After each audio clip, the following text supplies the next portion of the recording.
আচ্ছা, এটা বলো, রামের সাহায্যে সুগ্রীব কোথাকার রাজা হলেন? কিষ্কিন্ধার। কিষ্কিন্ধার। কিষ্কিন্ধার। আচ্ছা, রাম সমুদ্রকে কিভাবে শুষে ফেলেছিল?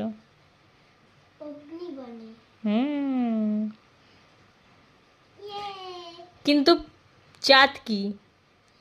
চাঁদ পৃথিবীর উপগ্রহ। আর তুই কি লিখে এসেছিস? চাঁদ একটি উপগ্রহ। তার জন্য কি হয়েছে? আমার মাথা গরম হয়ে গেছে, বিশাল মাথা গরম হয়ে গেছে, তাই তো? তার জন্য কি করেছে? কোয়েশ্চেন পত্র ছিঁড়ে ছুঁড়ে ফেলে দিয়েছি।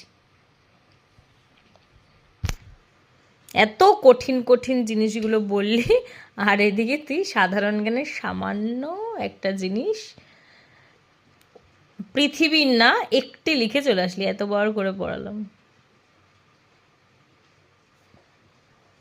আর একটা কি, আচ্ছা, মাছার ওপরে কোন সবজি হয়? এটা লিখে এসেছিস। তোর লাউটা কি প্রবলেম করেছিল? শিম উচ্ছেটা কি প্রবলেম করেছিল? তারপরে তোর কোশ্চেন দেখতেই পারলাম না, যেহেতু ছিঁড়ে দিয়েছি বলে। কি করেছিল? তোর লাউ উচ্ছে তোর কি প্রবলেম করেছিল? দেখা যায়। এই, একদম কথা না, কথা না।